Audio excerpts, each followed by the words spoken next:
mesdames, seigneurs, vous aimez la radio-télévision Voici l'homme, vous aimez également 24 Réards, le résultat d'une adoration sincère qui s'est fait suivre d'une louange sensuelle, comme j'ai l'habitude de le dire. Aujourd'hui encore, nous avons le plaisir de recevoir sur le plateau un invité qui a disparu de la scène. Aujourd'hui, nous l'avons retrouvé quelque part. Nous nous sommes dit, pourquoi pas le recevoir sur ce plateau pour en parler et en savoir davantage par rapport à sa carrière musicale. Lui, il s'appelle le frère Didier Moulumba. Et bienvenue dans 24 Réards. Bonjour, bonjour papa. Boni papa Didier. Non, non, ça va pas la peine. Yoko, ça ne vaut même pas la peine. Na memo moulaï moulaï. Bunga. Maintenant, je vais dire que Bunga, il finit ça en zembo, c'est réservé, titre pour le bango, on a fait l'occasion le bango, mais au Bunga, au Kinda, papa. Ok. Tout d'abord, nous disons merci à Dieu. Donc, nous lui remercions pour l'opportunité qui nous fait la grâce de retourner tout d'abord à Kinshasa et de passer dans une émission comme celle-ci, une émission la plus suivie, une bonne émission, et en plus dans une chaîne, donc une meilleure chaîne, la chaîne que j'ai toujours rêvé passer.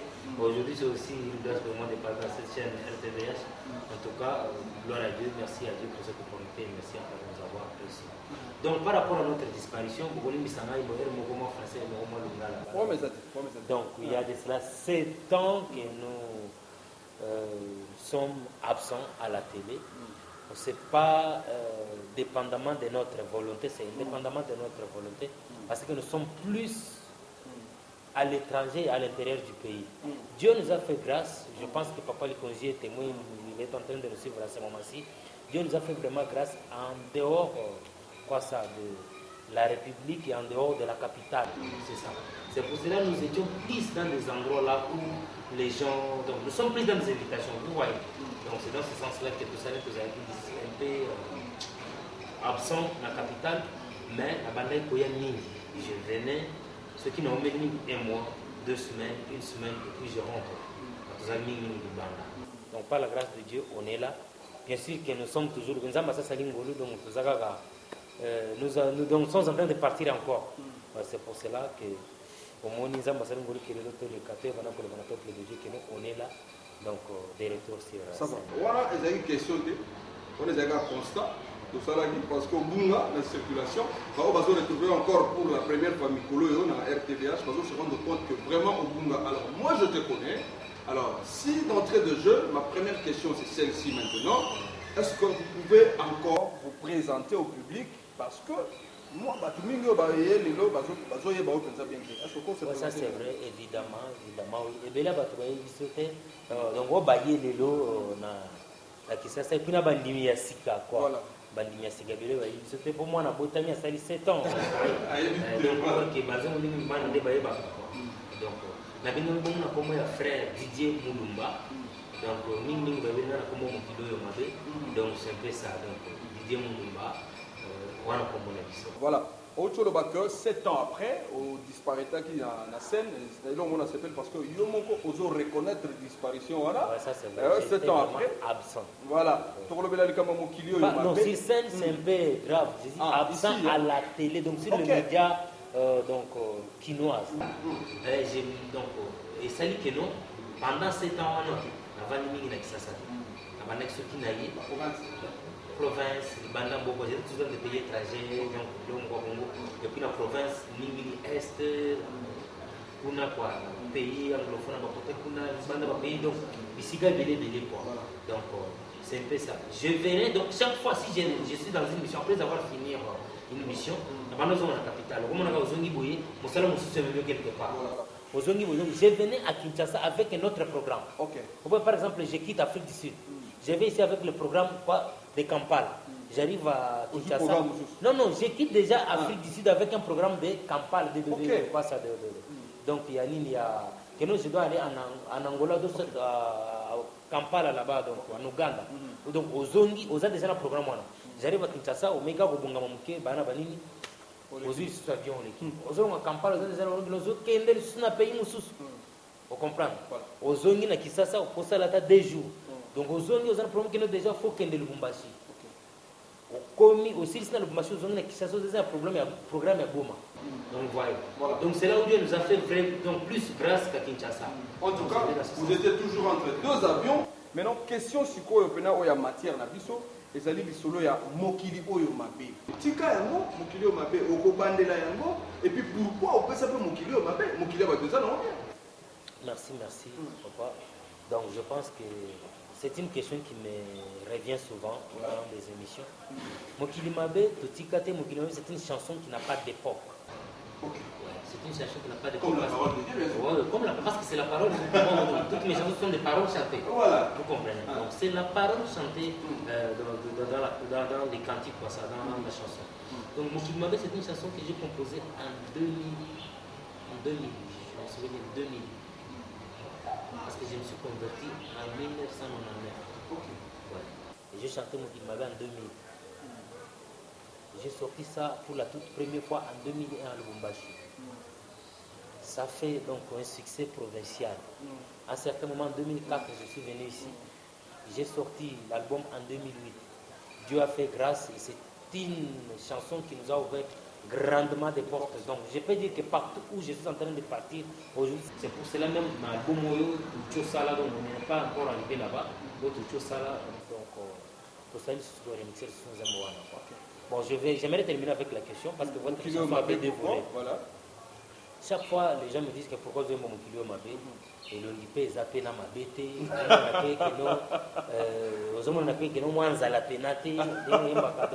pourquoi Mokili mabe? Quand bataille que non Mokili est bien, pour moi na kayo er moko boye moi okumba bana bani sala comme c'est bon. Mais est-ce que vous avez Mokili mabe pour nous? Alors les gens bayoka, ba bazolo ngana kilito, yo ko pour le monde dont je suis en train de chanter, ce n'est pas le monde astrologique. Ce n'est pas le monde que Dieu a créé. Parce que la Bible dit au commencement, après chaque création, la Bible dit Dieu vit que cela était bon. Dieu vit que cela était bon. Ça veut dire toute chose que Dieu a créée, nous faisons bien. Voilà. Vous comprenez. Mais le monde dont Didier Mouloubet est en train de chanter, c'est un carrefour du mal. Okay. Ouais, c'est un carrefour du mal. Vous comprenez, quand quelqu'un quitte le péché et vient à Jésus, il y a un langage là, terre à terre, qui dit, donc un langage simple, qui dit il a abandonné le monde, voilà. Il est venu à Jésus. Maintenant, c'est ce monde-là dont moi je suis en train de parler. Okay. Oui, c'est ça, donc le carrefour du mal. Donc je parle de la jalousie, la haine, le tribalisme, tout. Donc vous voyez, l'ingratitude. Voilà. C'est ça dont je suis en train de... Au lieu de chanter Masumu mabe, Masumu mabe, Masumu mabe. Donc il y a quelqu'un d'autre, donc je suis comme Masumu, Tanga Masumu mabe déjà il y a. Vous comprenez? Mais ceux qui sont dans le biga, Mokili oyo mabe, Mokili oyo mabe. Vous comprenez? Mais ceux qui sont dans le biga, Mokili oyo mabe, Mokili oyo mabe, Mokili oyo mabe banina, Mokili oyo mabe, Mokili oyo mabe, Mokili oyo mabe. Voilà, Mokili oyo mabe, c'est ce cantique qui a fait la pluie et le beau temps. C'est ce cantique nde nanzela na yango toyebaki penza mingi papa Didier Mulumba. Alors l'artiste parle mieux par ses œuvres que par des mots. Voilà pourquoi je vous propose de suivre ensemble, vous et nous, ces beaux cantiques qui portent comme l'intitulé Mokili oyo mabe.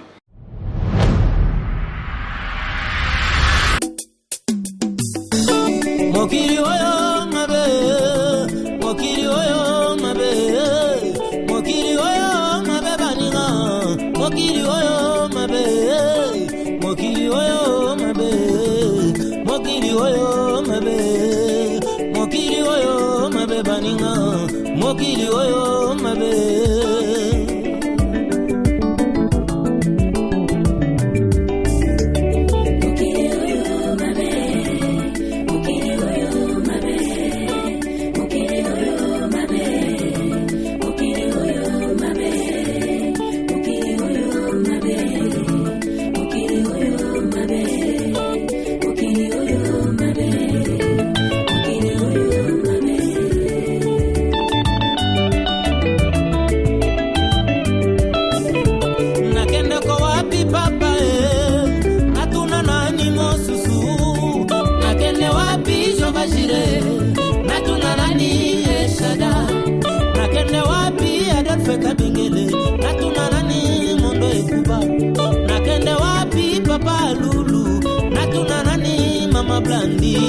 Nakende wapi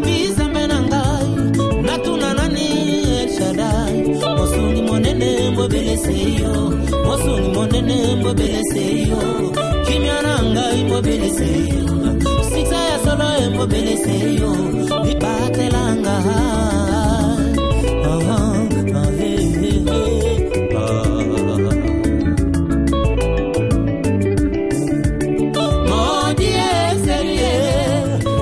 Confie à l'homme, maudit c'est lui qui s'est confié à l'homme. Moto, azali moto, mote manaye tonamabe. Apesi le lolo bia kofinga, wapesi le lolo bia wangani. Mokilo yo mabe, mokilo yo trezenga.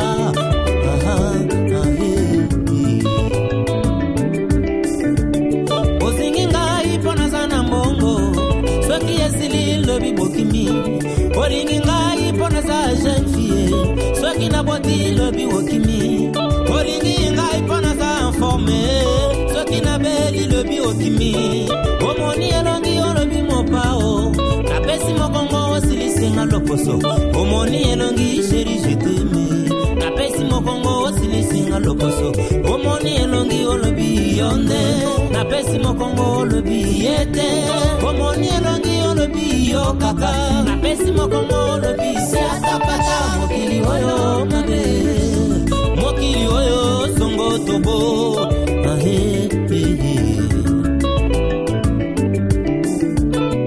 Soki nga nae kameli Nzete oyo ngeko kwea Soki nga nataleli baboti Papa mama bako kikoa Soki nga nataleli Chéri nanga kobo yangai Soki nga nataleli Fiancé nanga ko desevoir ngai Mokilo yo mabe Mokilo yo compliqué Bazu wazemi basepi yango Baza mabala batimi yango Baza bana babwaki bango Baza misala batimi yango Talaba oyo bazangi misala Baza kolela butu mpe moi Talaba oyo bazangi bana Baza kolela butu mpe moi Talaba shege kuna nazando Baz na pase kolonanga Ba orphelin zamenanga Mawana motema kolonanga Tala Congo kuna na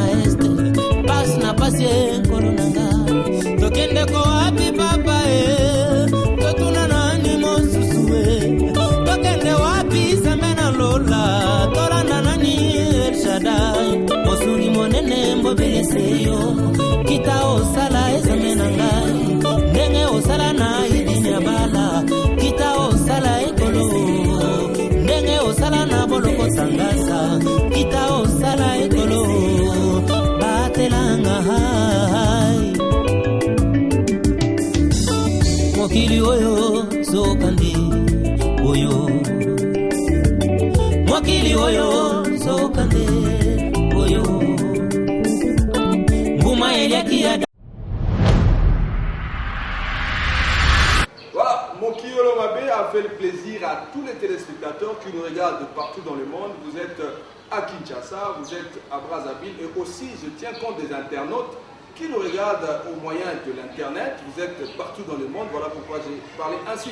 Ce cantique que vous venez de voir, c'est pas l'ancien, ça c'est le nouveau cantique, c'est un remix bien signé Didier Moulumba à travers son album dont nous allons maintenant nous apaisantir pour en savoir un peu plus. Tout petit, Masolo a passé na yo, ozongisi biso kombo na yo pe banzembo no ozongisi biso en mémoire, mais ozongi maboko pamba te, ozongeli biso na JDCR na yo na opus moko un album oyo na question de là, on fait ça sur titre et puis contenu et album. Ok, merci. Par la grâce de Dieu, on a aussi la 15 ans dans son abisso. Donc, prière on a bisso, donc, parce que nous avons aussi un exemple. Nous avons pas, donc nous avons à peu près. Voilà, vous comprenez. Parce qu'il y a les à peu près. Oh, il y a ça là.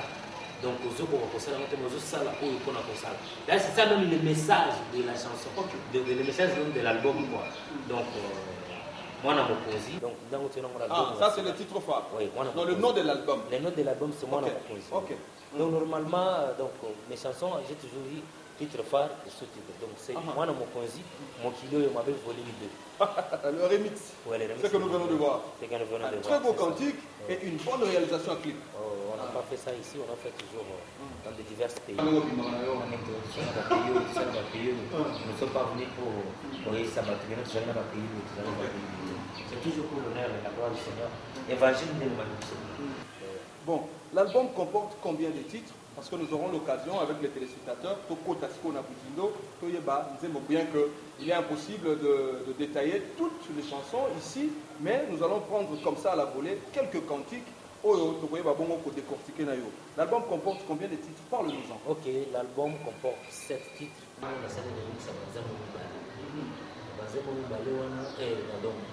ne veut pas dire que nous tous aimons basé.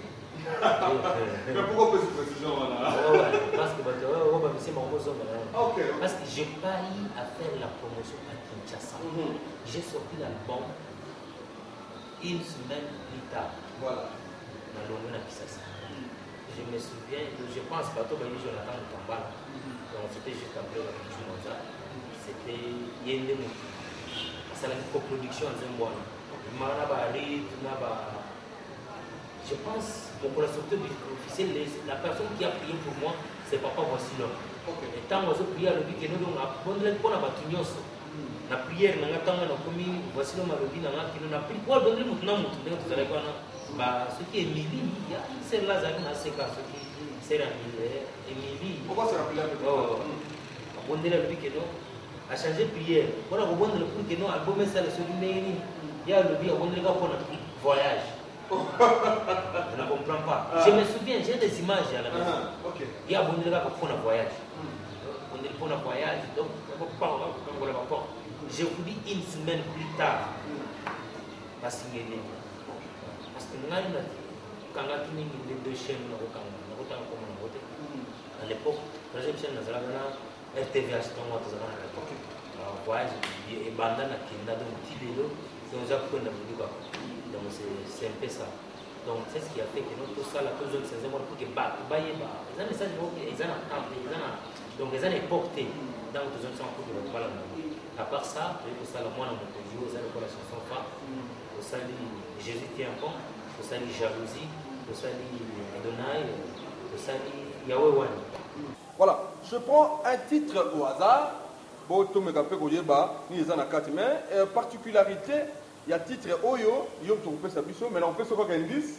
On a la souris collé loco, aïe on est malade, mon collègue Abiso va te déguster en lelo. C'est la chanson que vous avez fait en featuring avec le frère Mike Kalambay. C'est cette chanson que j'ai choisie. Fais ça sur titre Rango. Et puis fais sur contenu. Ok, merci. C'est Télémissa Mopanga. Ok. Télémissa Mopanga, c'est une forme d'une lamentation. Ok. Vous comprenez. Je suis en train de demander. Oui. Je suis en train donc j'ai fait les donc moi souvent mes chansons en moi.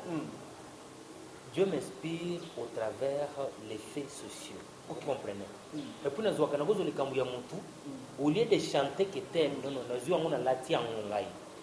Maintenant pour que la personne oya kobanda ko za concerner na likambwana tango zo yemba penze mona zo ndanga ko yemba à sa place ko yemba à la place d'une autre personne. Et donc mbala mongo na likompezo sele mona kati abomo na yo. Vous comprenez. Donc c'est dans ce sens-là. Donc na yemize mbwana choix na conviction na ngai et tombaki aka pour que na beta mona pan oya ngande. Donc na lobazano les scènes qui me restent. On les a fait Mike. Ouais. Donc on a avec Joseph. Donc il est sûrement en train de nous regarder. Mais moi j'ai une question par rapport à Nenge Ozo Salabelo Joana. Il y a Baptiste Baza et Pelé, surtout en Congo, et aussi Nabamboko Tamboli, sûrement Congolais Aza Sosa Pimbaza Nambogate. Tu as sûrement trouvé ou soit rencontré des artistes musiciens un peu partout. Mais quand il y a choix Kaka, il y a Ozo Benga Bangi, je le cite, le frère Michael. Ok, donc oui, il y a une conviction. Pour ça, il y a parce qu'il y a une salle. Il y a une salle pour ce que tel a fait. Donc moi j'ai toujours dit que l'imitation engendre la limitation. Tout le temps imité, tu seras limité quelque part. Si vous avez une conviction à l'autre côté, vous allez pour ça. Vous comprenez? On va te délai, donc on a featuring. Vous comprenez? Depuis Kala, depuis la bande libre, j'ai toujours eu donc conviction. Vous voyez, j'ai commencé avec Mike Flop. On a bien chanté, c'est la chanson qui fait. Donc, c'est la rage sur YouTube jusqu'à présent. Vous savez, ceux qui vous mettez là, vous dites sur YouTube, vous allez voir, donc, rage. Je ne dis pas que moi je suis avec tout le monde, tous les musiciens. Donc, Nazana Rankin n'a pas de mais tant que vous n'avez pas de Rankin. Parce que vous avez pas Rankin, Nazana Rankin n'a pas de mais pas ça, mais monsieur, c'est pena donc. Pendant que vous avez polé le polé d'air. Ceux qui n'ont pas de bouille, n'ont pas de bouille. Parce que nous avons pena dans Zélana. Yo n'ont pas pena au Simba. Donc, nous avons pas de vérité. Je préfère être païen, parce que nous avons bénéficié, donc pas là aussi. Minimum, et puis nous avons perdition. C'est que nous allons dans Zélana. Donc, je n'ai pas de problème avec les gens, mais peut-être les gens devraient avoir un problème. Oui. J'ai fait des featuring, à part, il y a Frère Mike, que je salue en passant avec sa chère épouse. Donc, dans Zemmour. Nami na frère moko invité zo azapena le grand artiste du Tinka Chambre. Nami to azakone pa ya walesa. Donc azamutu moko asala ngana muna ibi na ibi ba frère naye. Ai ne pina ibi ko yemba naye. Et puis nzembo ya wana ko biloko ya yembi na. Donc choix itombaki sur Mike parce qu'il avait une conviction, un sentiment qu'il fallait na yemba naye. Et puis c'est lui qui devrait bien intervenir dans kati ya nzembo. Voilà. Et puis ayembi yango pena do koyoki pena ko ayembi yango na mutema moko et puis ayena studio a footing donc après musala monena betaki na grand hôtel fatigué zo mono zo beta concert le lo na buto aussi concert soki ba 0h lobby na 10h ok ko misa moto na studio parce que ça le maka na sala yango pona asala yango pona ko na studio na sombeli ba ingénieur ni so badala ko na sombeli bango bilo wa bolia ayena transport na moko po mutuka mituka na ya pesa ki ba invité na ba yaki ba passer oki kapoya ba mombui ba tebele ba zami ayena taxi na kazana limina bimisa mbongo na futa taxi aboyi musimo na on se comprendre donc quelque part mutation na oui donc il faut être sorcier pour nous ala l'ingrate et pour nous ala reconnaissante donc pour nous la musique na petit concert il y a sorti officiel album parce que ngana za aigle parce que ça déjà internet déjà au niveau international l'album est séduit l'accès à la publicité na province mobimba album est séduit alors ceux qui na internet okuta donc out toujours na Canada partout Bruxelles album est été quand même awa nami et le mot côté donc là le mot c'est parce que ngana za la vision donc j'ai fait la sortie officielle au Congo donc na niveau ya Congo na sala na Lubumbashi na bengi quelqu'un qui a des programmes et belé il y a bambon où il va proposer va cacher na que frère Mike est qu'il y a moyen où il y a pour assister comme to yembaki na album alors je préfère la sortie officielle aux alapé donc je vous dis les attaques que nous avons réfléchir non brusquement il n'a pas. Et puis chose grave, il a payé son billet. Vous comprenez? A foutu billet na yé moko. Aïe.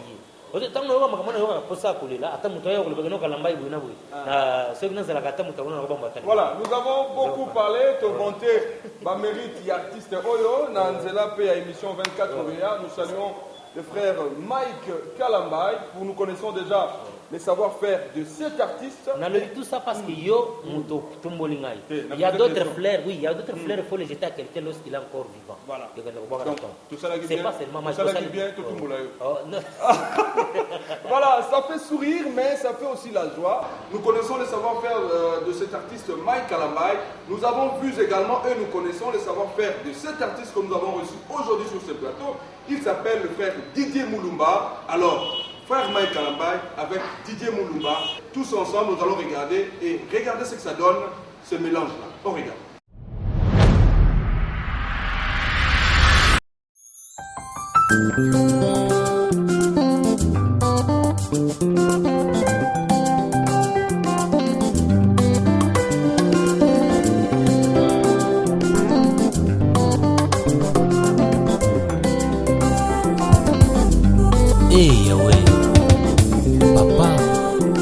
Accorde-moi une grâce particulière.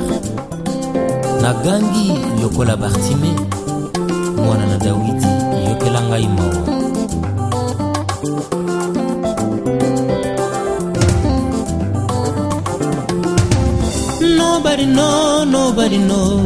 Nobody know, nobody know, nobody know, nobody knows me. Nobody knows me like you do. Mokote ayebi nga lokola yo nzambe.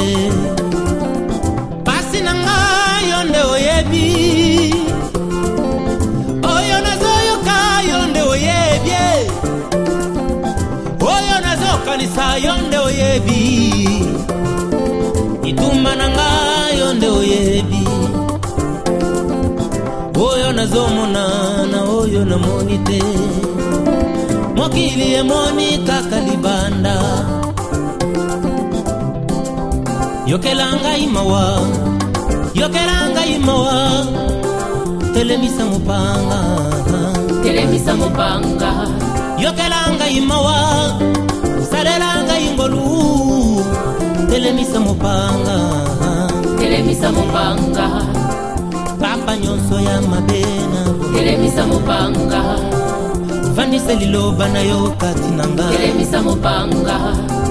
Yango nde mwinda nanzela na telemisa mupanga.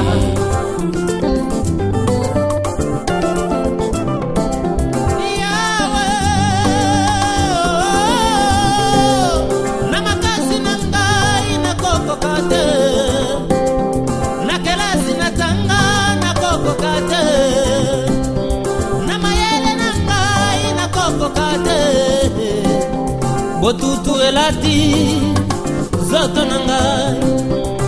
Oyo baliesa ngai na bomwanda na yebite.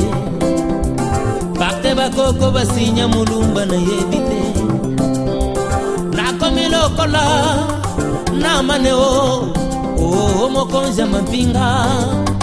Bato batosi me azalaki na likambo.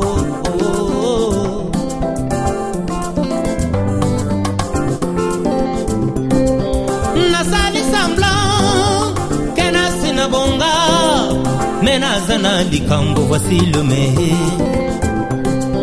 Kitoko bonzenga bato bawelingai. Nazana likambo na motema.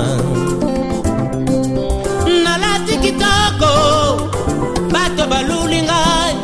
Menazana likambo na motema nangai. Natongi bandaku mokili endimi ngai. Nazana likambo na motema. Nakomi mokonzi bato batosi ngai. Menazana likambo na motema na ngai. Nakoti libala libota basepeli. Zoka nazana likambo na motema.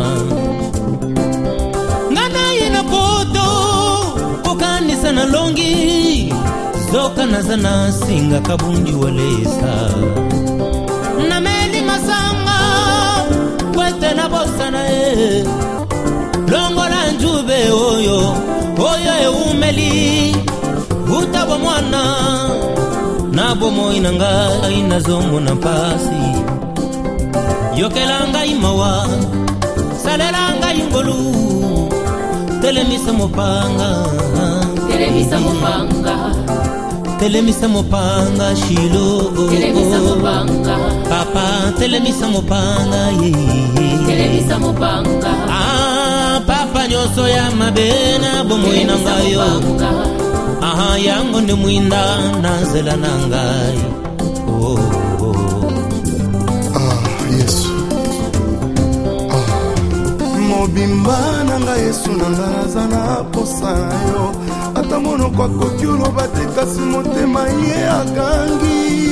Mbutue umeli mingi tongo nange kota na mokolo nini. Navandi na matiti naza se kozela Yesu. Papa loboko na litama salanga ngolu. Nafandi na matiti naza se kozela yo. Yesu, ah Yesu nangai. Yokela ngai mawa. Telemisa mopanga na yo. Telemisa mopanga. Yokelanga imawa. Salelanga yungolu. Telemisa mopanga. Telemisa mopanga. Kama unanigusa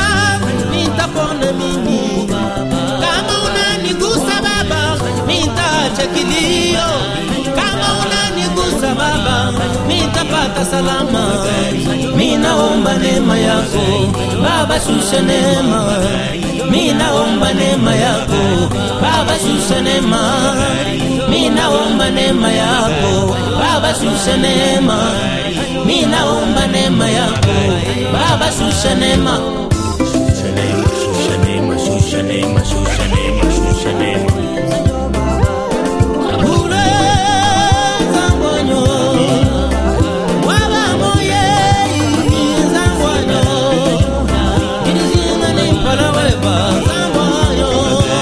Minaomba neema yako Baba, shusha neema.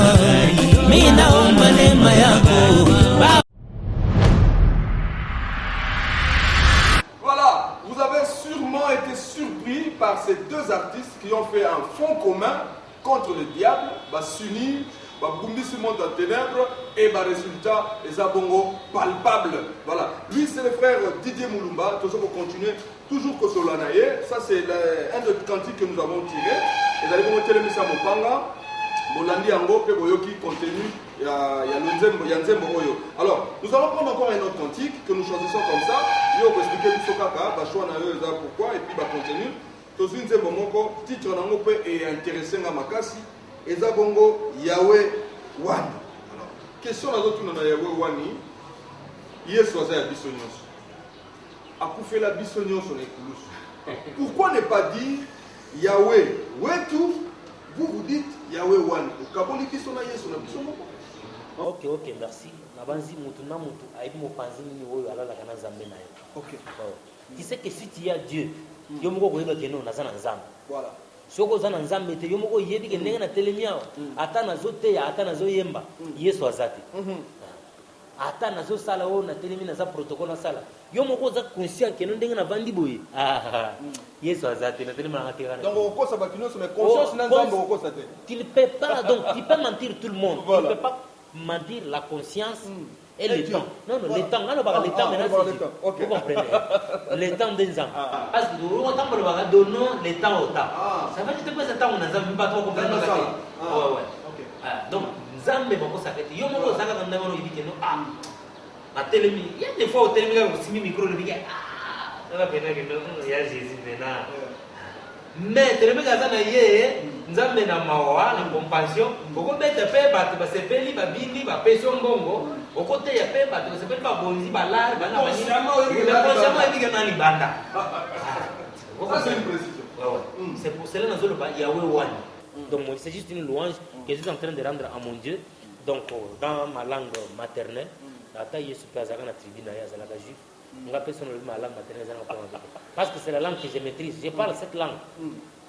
Mais cette langue-là, je la maîtrise très bien. Donc, on a la classe bouillée. J'écris très bien les Chiluba. C'est ça. D'accord. Voilà. Yesu Mokonzi. Mwana Mokonzi. Voilà. Ça, c'est aussi un titre qui est. Oui, je n'ai pas fini. C'est la chanson que j'ai chantée avec Jody Kacham. Ok, featuring encore. Oh, featuring encore. Il y a 7 ans depuis que ça. Donc, on a banda featuring depuis Kala. Mais pour eux, titre phare, on a mon amour. Titre phare, parce que Dieu m'a fait une grâce. Donc, Dieu m'inspire donc, à tout moment. Parce que le message, et puis là, la chanson, c'est plus le message. C'est pourquoi nous avons le message. Dieu m'a fait une grâce particulière. Moi, ça, j'ai dit que c'est une grâce particulière. Parce que, je ne sais pas interpréter. Interpréter, même dans mon église, partout. En tout cas, j'ai côté de mon boyo, mon frère José Zita. Donc, on a pas gâté. Nous sommes en côté, mais je ne sais pas. Je ne sais pas comment. Ils n'ont pas de grâce. Après, si je suis tel boya, il y a bien textuellement. Mais il y a voilà. Alors, Omi Bengi, vous parlez de Jésus dans ses cantiques, ou soit vous parlez de vous-même. Obengango, Mwana Mokonzi. Yango petit titre par album. Eza Mwana Mokonzi. Yo de Mwana Mokonzi. Oui, Ngani Mwana Mokonzi. Ngai Mwana Mokonzi. Ouais. Donc, Ngai Mwana Mokonzi, donc le fils du roi. Ok. Ça s'appelle Mokonzi. Alors, le message à l'intérieur, c'est quoi? Donc, le message, c'est quoi? Donc, il y a un message donc, message à révolte. Donc, connais-toi toi-même. Aussi longtemps que l'héritier est enfant, il ne diffère en rien d'un esclave. On a dit le motologie. Pour ceux qui, donc, au monde, héritier, donc, quelqu'un qui ne connaît pas ses droits, il peut faire n'importe quoi. Mais ce que Mi est dit, quelqu'un n'a pas on va vendre la CT, il faut la propre, il faut la bonne, oui, bah droit na yo. Donc on ça la bêtise. Donc pour récupérer ma droit na yo. Et belé c'est pas l'ignorance, vous comprenez. Donc d'être et puis la vie. Donc on a sali allusion, donc minimum c'est la Bible. Dieu m'a inspiré au travers de l'histoire, il y a Samson et Salomon. Quand il tranchait, problème, il y a un moment où il y a une où il y a un moment. Et quelque part où j'ai dit, nalala ki na mwana ngai, mais na tongo na kuche bébé, c'est que va changer na mwana. Donc, kolo mwana zanani, kolo kuf, kolo bu nini et bemba zanani. Donc, tokumi na tango, Salomon a katalikambo. D'ailleurs, tokumi na tango avocat suprême. Tobel l'avocat suprême a katalikambo. C'est des messages nous avons. Donc, nazolo babouye. Donc, année 2015 oyo, les a donc fini la mendicité. Donc, nazolo ceux que nous yo master na ngai, to ponaki na yo profession na biso ya mendicité. Vous comprenez? Donc, profession les a pena makasi pena, les profession moko faut la pena humilité, le la master na biso bartime. Donc, vous comprenez? Est-ce qu'on a beaucoup raté? Donc, vous comprenez? C'est pourquoi tout le monde a profession tous zala donc tout comme tout ça. Ok. Ouais. Papa Didier, je crois que tu reçois Tamoulaï, tu vois que solo la présidente mingi les autres tu vois qui ont bien élevé et puis le temps c'est le temps, vous voyez la télé, mais tu l'ingi to on peut s'habiller kaka pour tout comme déjà la presse qu'on a sur l'émission, on peut s'habiller un peu programme par rapport à l'album Moyo, tu vois que ça qui sorti officiel et pas Mosusu, mais Bakinois, base la ligne na Itali bon sorti officiel parce que Kinshasa les années miroir, peut s'habiller un peu programme et puis contact Oyo Batwakiko, joie yo sous besoin en besoin. Ok, c'est ça, le programme qui est là. Donc, depuis, on va déjà demain, après demain plutôt, je voyage déjà. Nous avons déjà, on a quel côté mon donc, le programme est en train donc on est en train de dupliquer les supports ailleurs quelque part. Ce support est commis. Donc, ça surtout officiel, mais c'est ça la Nazande. Donc, comment on va faire surtout officiel dans Nazande? Polo. Comme il dit le moment on cause. Tout ça sur le officiel na zamba. Les ala makamu yaka. OK, tu peux contact. Contact ba ko ate biso na. Donc wana zabana mo question zo bisa. OK. Na zo so ba on keno donc sur le officiel ko zala bientôt sur le zongi na kisasa. Donc pardon tikana lo bana le kamboy. Il faut na lo bango. Na zo lo bana zembo na zo lo bakeno. Donc quand tu te connais toi-même. Donc il faut tellement ça quelque chose. Parce que c'est le travail a une puissance qui libère. Si vous savez quelque chose, il verrait que ce ne sera pas dépendant. Donc côté Kamakala, les amabétés, mais mabé, ils ont dit que nous avons fait le côté Kamakala. Côté Kakata sur les amabétés, mabé, ils ont fait le côté. Ça c'est le côté. Les aganzélés avec les docteurs pour la sécurité. Les adultes qui m'abété, même vous avez la sécurité donc na celle pour que personne système mo boy mais ngana boy ndena kufa sécurité pour notre raison pour moi mon konzi ya mon kilo a kufi donc a kufi zala vous comprenez donc na boy to sala ba accident na mbongo vous comprenez pour ça l'accident na mbongo za mabété zana na mbongo pour ça l'accident na mbongo et ko sila na ngo kozonga ka mobola. Voilà, ça c'est vraiment un message que vient de lancer le frère Didier Moulumba. Vous nous avez suivis pendant 45 minutes, voire même que sentiment topé Makambero Lobela album il est tellement ébélé, tant comme nous poussé.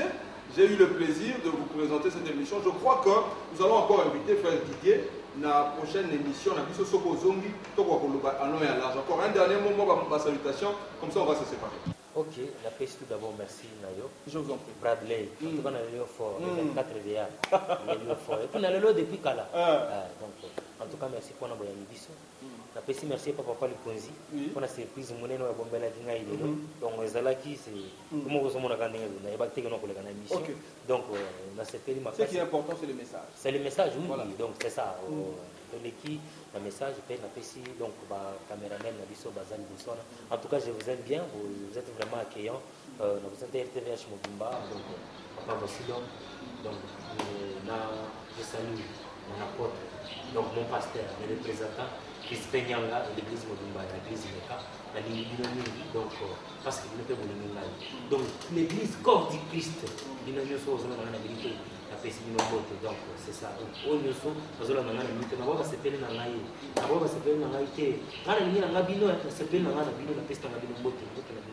Voilà. Là, c'était le frère Didier Moulumba pour le compte de son album Mwana Mokonzi. Nous l'avons reçu sur ce plateau de 24 VA où nous avons parlé de son album. Vous voulez avoir le contact du frère Didier Moulumba? Eh bien, prenez votre stylo, notez le 089 58 39 130. Je répète, le 089 58 39 130.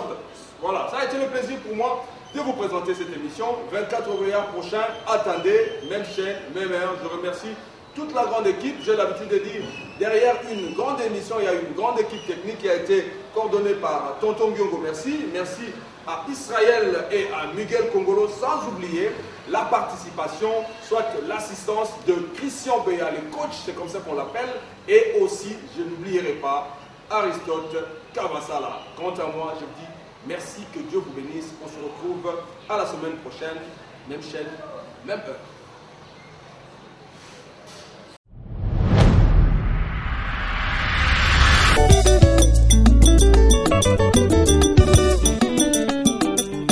Alléluia. Aussi longtemps que l'héritier est enfant, il ne diffère en rien d'un esclave. De Kokola, Fongola Miso, Zamana Mokonzi, Telema, fait quelque chose. Mwananko ya zangoi, Wayanko ya zankosi, Mwananko ya zankoi, Wayanko ya zankosi, Namonana nute mwana mokonzi, Mokilo ya mwana pasiye. L'Éternel est mon berger, je ne manquerai de rien. L'Éternel est mon berger, Ngamoulumba, je ne manquerai de rien.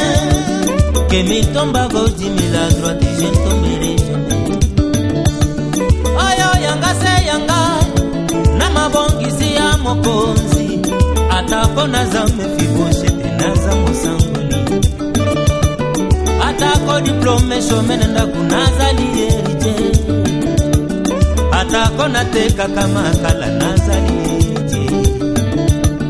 Atako natanga nangaite nazali erite. Atako libote boyinga inazali erite. Ata nazamanse bawewa nazali erite. Atako naza security nazali erite. Mokili bafingi ngai balobi natuli, mokili bacholi ngai balobi nabetela. Bato bafingi ngai mosala ezali, mokili bafingi ngai yawe balobi okima ngai. Mokili batongi ngai shilo balobi nazanga onction. Fiancé abwakisi ngai alobi nazanga mbongo. Mobali aboyinga yoyo alobi natanga te. Kana bangeloko te ngayo nazali ya Nzambe. Alikile de Dieu, forme de Jésus, ezali géométrique te yelele ngai mwana mokonzi, ngai mwana mokonzi. Bamulumba naza mwana mokonzi, Berlibe yaza mwana mokonzi, Mami Kayemba za mwana mokonzi, Ibone Pambwa za mwana mokonzi, Bertin Kolo za mwana mokonzi, Ola Elonga za mwana mokonzi. Nalembi, nalembi, nalembi pasinga nalembi, naboyi, naboyi, naboyi pasi yawe.